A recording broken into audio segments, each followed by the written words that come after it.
All right. Welcome to Board Game Binge, the place where you can bring bite-sized, bingeable board game content from across the industry. I'm your host, James Staley, and today we're chatting with Travis Hancock from Facade Games. His company has sold over 100,000 games and raised over $1 million on Kickstarter with popular titles such as Salem 1692, Tortuga 1667, Deadwood 1876, and trophies. Currently, he is 3 weeks into his new Kickstarter campaign, Bristol 1350. Travis, welcome. Thank you. Good to be here. Thanks for joining us. Really appreciate it. First of all, I got to say a huge congratulations, even on your current campaign. I just checked the numbers before we got on here, and I know sometimes people will talk about percentages like, oh, I've hit X percentage over my target, or I've hit this, or I've hit that.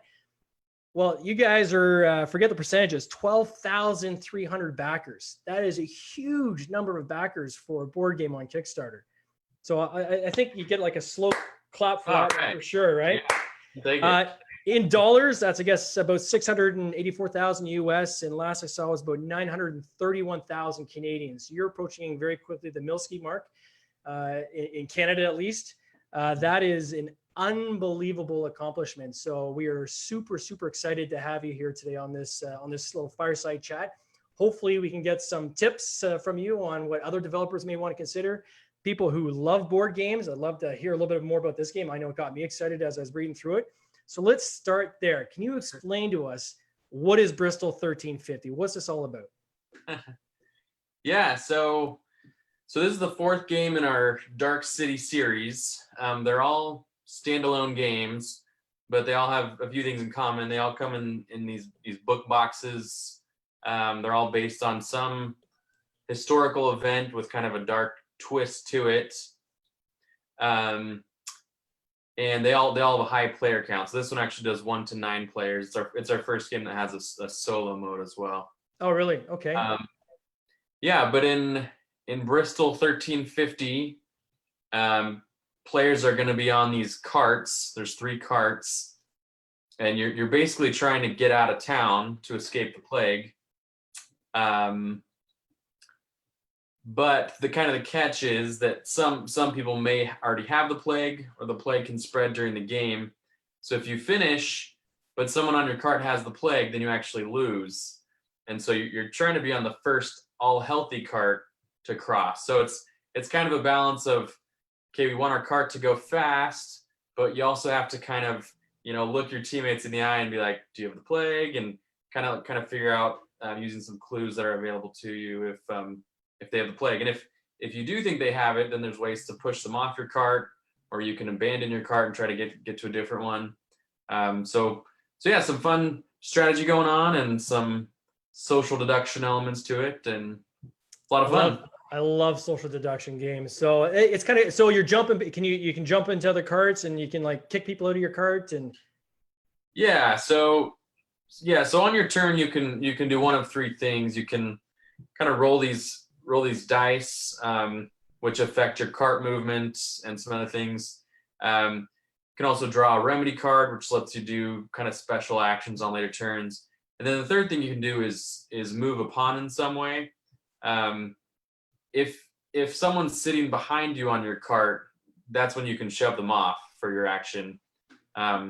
If you're at the front of your cart, you're able to dash forward to a cart in front of yours. So you have to be at the front of your cart to do that.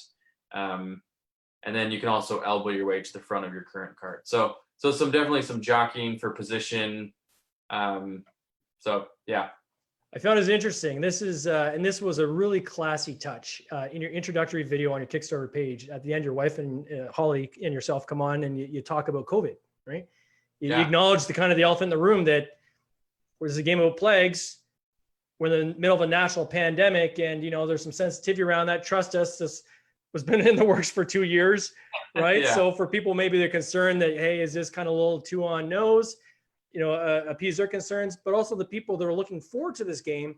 Hey, you're still going to get your game. We're still going to move forward with plans. I know there's been a lot of community following this and the development. You're here to help give them assurance that, I guess, on both sides. That's kind of a little bit of a balance to juggle, isn't it? Yeah, for sure. I mean, we like you said, we've been playing this launch for 2 years, and as it got closer, and then as COVID kind of hit, we're just like, man, like, what are we gonna do? Like, because we didn't want to come off as insensitive or like, feel like we were taking advantage of anything. Yeah. If anything, I mean, we're also worried that, we'd get a bunch of backlash for, launching at this time. But luckily, I think because we addressed it right off the bat there, and we're donating a little bit of this to people who need it. I think that kind of helped right away, and we actually haven't had hardly any negative bit with that connection. And if anything, it's been kind of helpful. I think people are, I don't know, COVID's on their mind, and Yeah, and you kind of have fun with it too, right? But I mean, talk a little bit about that, because that is important. You just kind of briefly said that, but I mean, you guys are donating several $1,000s, right? To it was a hunger is the Action Against Hunger is the group you're donating to? Yeah. Wow. Yeah. I mean, what a nice thing to do, right? So, understanding that we're in the middle of a pandemic, like it or not, it is what it is. And you know what? We're going to make the best of it. We're going to you're going to get your game at the same time. You know what? We're conscientious of what's going on, and we're going to donate some of these funds to a good cause. So that's awesome. Congratulations on it. That's fantastic. So this is part of a series. One thing I want to say is the design is probably one of the coolest designs I've ever seen. So it literally looks like a book on your shelf, right? So you pull it off the shelf, and you open it up, and your game components and so forth are in there. But you've got a number of, as I said at the beginning of the different games you guys have already launched, all part of kind of this Dark Cities series. So you got all these books on your shelf. Somebody not knowing would just walk by your shelf and it looks like a bookcase, right? Yep. So where'd you get the idea from that? Like, how did all this kind of come about? Like, how did you get to that point where like, I think I'm gonna make this into something kind of unique in terms of the presentation? Yeah. So growing up, my mom would always say, as soon as the game box is ruined, then the game is ruined. Like, you don't pull out a game anymore once the box is kind of busted or doesn't look good. And so that was always kind of on my mind. Like, okay, we have to have a nice looking box that people will take care of. And I think when we were getting ready to launch our first one, just kind of looking at Kickstarter, there's so many games that come out all the time. Like, there's so many out there. And so we knew we had to stand out in some way. And so we were looking for as many ways as we could to do that. And one kind of obvious way we felt was to make a different kind of package. So I think we were walking through like a craft store or something, and we saw one of these little book boxes on the shelf, and it kind of clicked. That'd be a fun idea. Our first game was about the Salem witch trials, and kind of went with that. Like, okay, maybe this is like a historical book, and you're opening it up and then kind of diving into the book yourself, and becoming those characters. So we feel like it kind of adds to the immersive feel that we try to get with our games. Yeah, it definitely is. You can feel the story even reading through it. And I mean, I kind of joked when we were off camera here about Sean Bean narrating your video, but you've got some great voiceovers with your videos. The photography is fantastic. I mean, fantastic, the photography you have on this Kickstarter page. The one thing I wanted to point out when I was looking at it was that, and this may be a lesson to some other developers out there, that there's not a lot of animation on your page, right? So some people get into this thought process or go down this track of, we need to have all this really slick animation on our Kickstarter page to bring to life. We need to go invest in an animator to really help people understand this. And you've been able to do it with photography, right? Even the video, right? It's predominantly photography. It shows a hand moving the pieces so people can visualize it. The roll of the mat at the end, I'm not sure if that's animated or you guys actually filmed that and you cut it just after the hand moves away. But it all looks, it's all done very practically. And I think the lesson there is maybe others who are looking to start and, start small, they don't have to get into the crazy animation. Is that something you'd agree with, or what are your thoughts on that? Yeah, totally. We haven't done animation for any of our videos. We've launched 4 games now. For the first 3, I actually just filmed them myself on my phone. For this last one, we brought in a video guy that, a little nicer camera and all that. But yeah, I think there's a lot to be said with seeing the actual pieces and like, seeing hands touch it. And I think it just makes it more real to Kickstarter backers, because if you see a game and it's all just animated 3D stuff, me personally, when I see those, I'm like, okay, like, cool, you made an animation, but like, can you actually make this? Like, is this going to be real? And so I think showing people like the finished product kind of gives them a little bit more confidence. That's kind of been our mentality with it. Yeah, and it's, you know, it's not too tricky either. There's definitely more work that goes in terms of like getting that nice looking prototype before you've mass produced it. And our factories have been good about getting us, you know, early pieces. Or sometimes we'll go through places like, you know, GameCrafter or make playingcards.com, or Inked Gaming does like game mats. There's definitely ways that you can round up a good looking prototype that looks just like the real thing. And I think showing that to people gives them that confidence. And I personally really like making those videos. Like, it's fun thinking about kind of the story of the game and like thinking what the script is going to be and how you can add a story to like a narrative to the gameplay and then turn it into a video that you're going to show people. So did you have the theme first, or did you have the mechanics and then the decision was, okay, now how do we, this is kind of what we want to do, now how do we skin this? Which kind of came first? Yeah, it's always different for each game. For Salem, that one actually started as like a Harry Potter mafia thing. Sure. But of course, we couldn't do Harry Potter, and so that kind of morphed into a couple different versions and eventually fell in Salem. For Tortuga, that one started with we just love the idea of like a pirate mutiny, how you can be working with someone and then they'll throw you overboard, you know, a minute later. So we built that game around that concept. For Deadwood, I think it was always going to be a cowboy game, but we went through a lot of mechanics to try to get where we wanted with that one. And then with Bristol, this one actually started as a Roman chariot racing game. Okay. And that's what it was for a long time. But eventually it just like wasn't really working. Something with, I don't know, like owning a chariot or riding a chariot. Like, you don't really ride on the chariot with other people. And anyways, eventually it just made a lot more sense to switch over to this plague theme. And that's what we did. So in that case, the mechanics kind of came first. But we'll do a Rome game sometime down the road. Oh, I'm sure it's coming. I just want to acknowledge that we got Sarah Keel is on the the video watching right now. Do you want to talk to a little bit of some of her work, because it's impressive. Yeah, Sarah's awesome. She's been our artist for all our games, and yeah, she's been a huge partner in all this and does a great job. So yeah, I mean, you can see her artwork in the page, and like, these are actual paintings, right? Like, she does like a large painting, and then you guys turn that into a card, right? This isn't like somebody just doing a graphic on a computer. Like, this is like hardcore, like oil on wood, I think is, or for what I can see from the pictures. Or she's gonna, I hope I get this right. It's on Masonite board. I think it's mixed media on Masonite board. I don't know. But yeah, for this one, yeah, she's done actual physical paintings, and then we turn that into a card. So it's been really fun. It like just adds a cool level of texture and just like kind of a really unique feel to it. And I've loved how these have turned out. And you guys are actually putting those in as a pledge level, so somebody can actually get. Oh yeah, and get the original artwork. Like, yep. That's crazy. When I first saw that, I'm like, wow, he's going to give that up. I would think that would be something that goes into like the archives, right? But good for you guys. That's pretty cool. On prototypes, I would say that, there's different camps. So, I'll usually encourage people that are trying to get into board game design to start with, that you don't have to invest a lot of money. You can go to a local craft store, get supplies. If you have old board games that you're throwing in the garbage, I mean, this summer we were, doing a lot of cleanup, like a lot of people. Came across a lot of board games that we had in our collection. There were pieces of, you open up the box and half the game's not there. And my wife went to throw it out. I said, no, don't throw it out. There's pieces there, right? That's something, let's throw that in our little kind of game piece box, and we'll use that for rainy day for prototyping.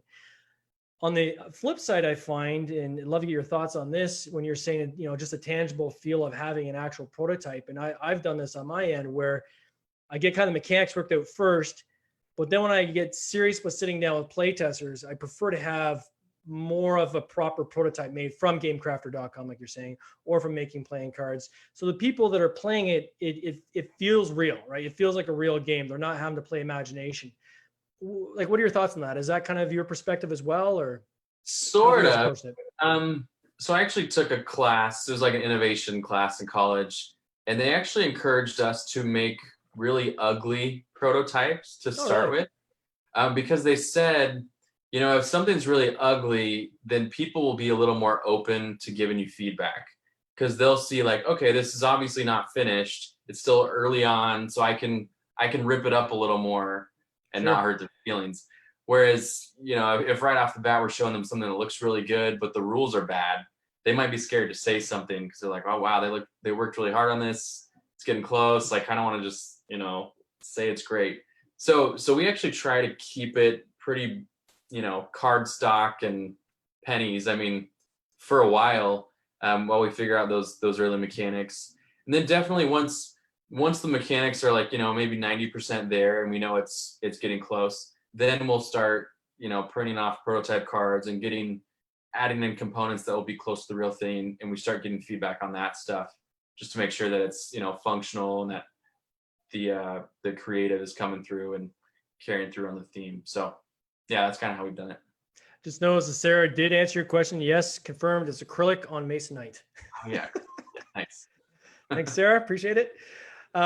So when I was looking at your campaign, and often I kind of dig into these and kind of compare and contrast versus other campaigns and try to see, what is it that's the one thing this person's done that's different that I haven't seen before. It's not that I haven't seen this before, but it's something that you don't see as often, and that is using a third-party marketing. So I think on your page you actually give a shout out to Greenbox on your page. Can you talk a little bit about what is Greenbox? What do they do? How does that work? Yeah, so we didn't do third party marketing. They do Facebook ads for the most part. We didn't do that for Salem or Tortuga, and those campaigns still did well. For Deadwood, we started doing that. We were actually worked with BackerKit. They do some advertising as well, and they did a good job. They brought in a lot of pledges, and we were happy with that. This campaign, we worked with BackerKit again some, and then Green Inbox as well. We've heard some good things about Green Inbox from some other creators. Got a lot of testimonials, and yeah, it's been nice. It's nice that we don't have to worry about the Facebook ad side of things. So it's a lot of work, and they've done a good job. They test out a lot of different creative and different ads. They've also played with some video ads on YouTube, actually, like kind of pulling our intro video into some YouTube ads. Yeah, I mean, so far they've done well, and they bring in lots of pledges every day, and we've been happy with it. So they're pretty much the kind of the social media part. They're the ones who are taking care of purely the advertising for you and kind of doing the heavy lifting on that side, right? Yeah, and pretty much just on like Facebook or YouTube. Like we'll run ads on other places like Board Game Geek or other kind of more game specific sites. We'll handle that part of it. But yeah, it's been nice handing it off to them, and we've been happy with it. Like I said, our first couple we didn't use that, and those still raised 100,000, 400,000. So it's not like you need it, but it can help give you a boost, I think. Give you that next level. The one thing I would say, or maybe you would say it, is if you're going to take a path like that, is best to plan for that, right? So one thing that people don't realize is when you launch a Kickstarter campaign, the first 48 hours you get inundated with people trying to sell you marketing services, right? Yeah. So you're going to get emails from people saying, hey, I can do your social media ads. I guarantee this amount of traffic. And, hey, I got this, a list I'm going to put you on. I have like access to 10,000 super backers, and I'm going to e-blast them every single day. And here's kind of what I'm looking for to be part of your campaign. And they always tell you they love your campaign as soon as they do it. Often they'll pledge just so they can direct message you, and then they'll back their pledge it after they direct message you. So it's not that any of those are necessarily bad, but if you're going to do those, you want to make sure you're researching ahead of time, talking to people like yourself or other developers, and find out what have other people used, what's worked, what hasn't worked, and do it more as a proactive planning versus kind of reactive, right? When someone kind of approaches you, because at that point you're kind of late in the game. Yeah, totally agree. And yeah, I'd say most of those people messaging you are scammers. I mean, there's a lot of junk out there, and because they're taking advantage of people who launch, maybe it's not as big of a launch as they think it was going to be, and they're kind of in panic mode, and they're jumping on you to do that. So like you said, if you're going to do that, you should plan it out. And I think the biggest thing is just talking to other creators about who they've worked with and if it was a good experience. So yeah. And just for people watching, in case they don't know, I mean, it's pretty common knowledge, but the backer kit is a name of a pledge manager. So there's several pledge managers out there at the end of your campaign that help, bring in additional pledges. They'll help manage the fulfillment and all that kind of stuff. So, and collecting the cash. So backer kits is the name of one of those. We've talked about some others on the show as well. How are you doing your fulfillment on this? Like, how's the logistics working? Now we're getting into 10,000 plus or 12,000 plus pledgers. This is a lot of games now going out. So can you talk to us a little bit about how you're going to handle that, or how you are handling that? You obviously have a lot of experience in this regard now with your other games. Yeah, so we manufacture all our games in China, and then once they're done, they'll ship to several different depots around the world. That helps us get better shipping rates than if we were just shipping everything from the United States, for example. And it also helps with customs issues. It just makes it easier for backers to not get charged with extra taxes and stuff. So we usually ship to somewhere in the EU or UK, somewhere in Australia, and then sometimes something in the US, then sometimes also an Asian thing, and then some kind of Canada extension of the US as well. So a lot of pieces for sure, but yeah, there's ways to do it. But certainly using these third-party groups helps shoulder. So instead of you talking to 50 different countries, if you can talk to 6 depots that are going to handle that for you, it's obviously much easier. Are you subsidizing the shipping at all? Because I notice your shipping rates are very low, right? Like really low. Yeah, no, a little bit. It's nice that our games are small, and often if it's a single game, it can be under £1, which is kind of a magic number. So that helps. But yeah, we do subsidize a little bit for some countries, especially if someone's ordering multiple games, then yeah, we'll subsidize some of that. Very cool. So if there's something you would say that, like a piece of advice you would give to a new developer out there who's looking at getting into this game, of A, how to go about starting, but 2, then what's kind of the biggest thing you think, or the most impactful thing you've learned that's really helped you? Now you've gone through several of these. You obviously have a lot of insight. Kind of what's that one thing where you're like, gosh, on the first campaign, if I had known this, it would have went kind of how it's going right now? Oh man. I mean, kind of what I was saying earlier, how, there's so many games released every year. I would just say, try to stand out as much as you can. Like, we would try to do that with our packaging and with our, kind of higher player count, and trying to have really unique feeling mechanics. And then I think, Sarah's art also helps us stand out, which is really awesome art. And I think another way we've tried to stand out is having unique components and having, just kind of bring it all together. So yeah, I just say do something different. We talk to a lot of creators all the time. They message us with ideas, and often they'll show us this game idea. It looks fun, but it's it's in a regular box, and it's 2 to 4 players, and it's I don't know, a worker placement. It's just like very, very forgettable. And I try to give them as much advice as I can, but ultimately I'm like, you got to make this stand out somehow, or else it's not gonna be seen above some of the other ones. One example of a company that I've been impressed with lately is I think it's Road to Infamy, I think is what they're called. They did a game recently on Kickstarter, ended. It's called Canvas, I think. It's basically, the game comes in this, like, it looks like a canvas board. I don't know. Basically, you can fit the whole game in there, and then you can hang it on your wall as like a painting. It looks cool. Really nice. Yeah, so it's like, it's such a unique idea, and I backed that one just because it's cool. Is this the one with the like the see-through cards, and you kind of layer it somehow? Yeah, and see, that was part of it too. They did a unique component with that.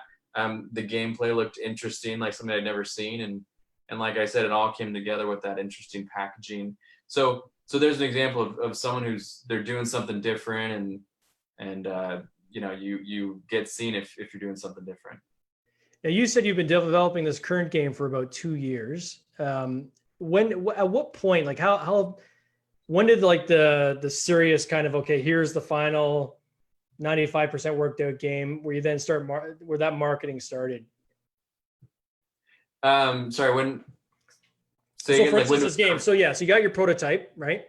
And 2 years ago is when you started developing it. At what point did you start actually building the community, promoting the game, getting people involved in how this came together? Because that seems to be a very consistent theme across the board with successful campaigns, building of communities, getting early kind of involvement, and then by the time it gets to Kickstarter, there's a lot of people who've already got skin in the game. When did you start that? Yeah. I mean, we actually might be a bad example of this, but we like that didn't happen that way at all. No, we tend to be kind of dramatic about it, and we kind of just like say, hey, it's here, it's launched. And it's worked for us. Like with Salem, we really didn't do a lot of pre stuff. Like on the day one, I emailed a bunch of people, and we did a few things, but it kind of just got seen and got lucky and snowballed. And luckily with our future games, because they're all part of this series, this Dark City series, on day one, our backers from the last game are right away, they're interested because it's sure, kind of extension of the series. So that's been nice that we've been able to build on our audience each time. So for us, we honestly just launch at day one and tell our backers, and they kind of take it from there in a lot of ways.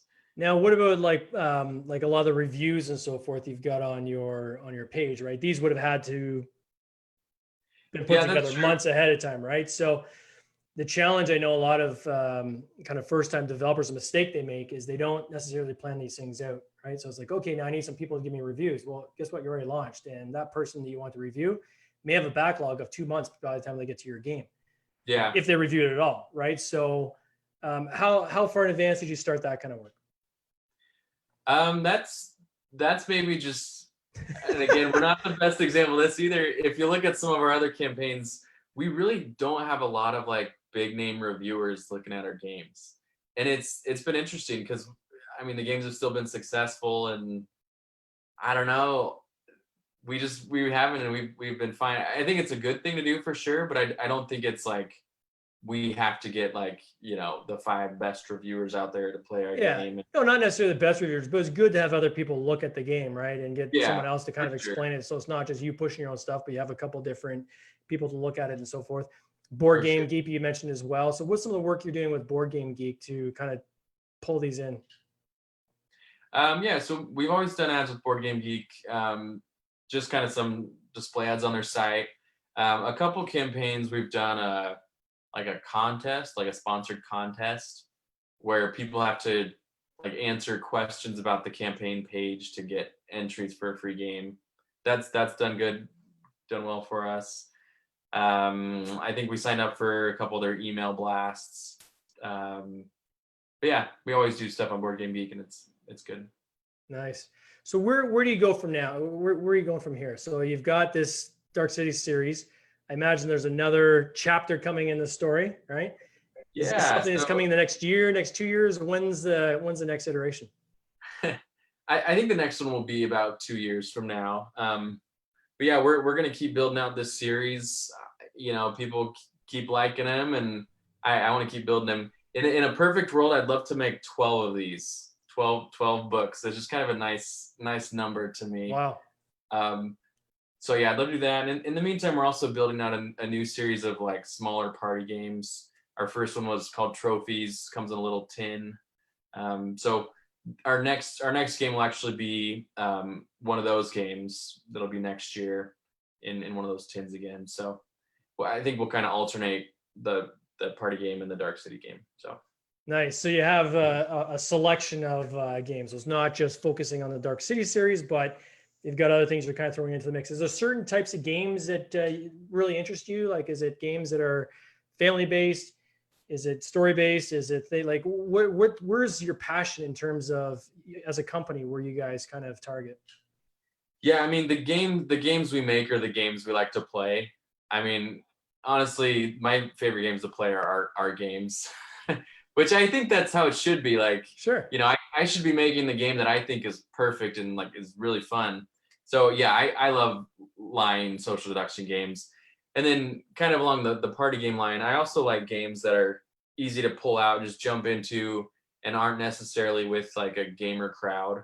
Like for example, my wife's family, they're not like super big board gamers, but with these smaller, quicker games, you can just pull it out and play, and they actually have fun. So that's that's kind of our direction there. Um, I can't handle like 2 3 hour games. Like I just can't do it. So I like shorter games like this anyway. So it's kind of what we Yeah, do. certainly with a younger family, and again, adorable family. I love the picture of your wife and your kids. Again, little ones. Sometimes it's tough to even be able to carve out huge amounts of time to play a board game, right? So sometimes some of these shorter games are work well for newer families. Yeah, for sure. Awesome. Well, thank you so much for your time. We're at the 30-minute mark. These things go by so fast, man. I wish I could spend another 2 hours with you. But once again, I just want to say thanks again for joining us on Board Game Binge. And if anybody wants to check out this particular Kickstarter campaign, I think there's what, like a week left, just under a week left. Yeah, just under a week. Mm-hmm. Bristol 1350, check it out. And likewise, if somebody wants to show interest in any of the other games that you've launched, what's your website address? Facadegames.com. Awesome. Well, thanks again. Appreciate your time. Have a good one. Yep. Thanks so much. All right. Cheers.